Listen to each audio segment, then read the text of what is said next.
When we talk about the concept of a caliphate today, many people immediately picture an archaic world of turbans, horses, and an abandonment of modern life. It is often framed as a myth or a terrorist fantasy that stands in direct opposition to the idea of a homeland. But if we look past the labels and examine the underlying logic, we find a complex geopolitical reality that has less to do with fashion and more to do with power, unity, and history. To understand why this concept is so polarized, we first have to look at how it is framed by critics.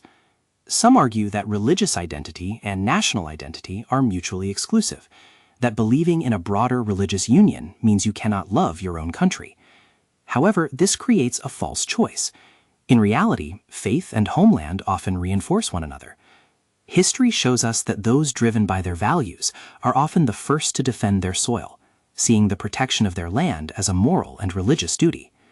The real story of the caliphate's disappearance isn't just about internal decline, it's about a calculated geopolitical fragmentation. Let's look at the timeline. In 1914, during World War I, the region existed as a massive, albeit weakened, political bloc. To break this bloc, external powers like Britain used a strategy of divide and conquer. They promised local leaders, like Sharif Hussein, their own independent heir of caliphate if they helped dismantle the Ottoman structure. By 1922, the central authority had collapsed. By 1925, those who were promised leadership were displaced by others using the same foreign weapons. The result wasn't independence, but the Sykes-Picot Agreement, which carved the region into small, manageable pieces that were easier to control. Here is the practical takeaway. While the East was being taught to fear the word caliphate as something backward and oppressive, the West was busy building its own versions of the same concept. In 1951, the same European nations that had spent centuries fighting each other began forming what would eventually become the European Union. They didn't call it a caliphate, and they didn't change their clothes, but they adopted the substance of the idea, a unified economic and political bloc with collective strength. The United States followed a similar logic. It started as 13 separate colonies that realized they were vulnerable alone.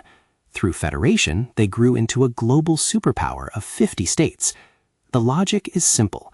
A large, unified entity can protect its interests, control its resources, and dictate its future, while fragmented states stay dependent on outside powers. So when modern media or foreign-funded channels mock the idea of a union in the East, we have to ask, why? Why is unity modern and enlightened for Europe and America, but backward or dangerous for the Middle East? Interesting, right? Look, the fear isn't actually about returning to the Middle Ages or riding horses instead of cars.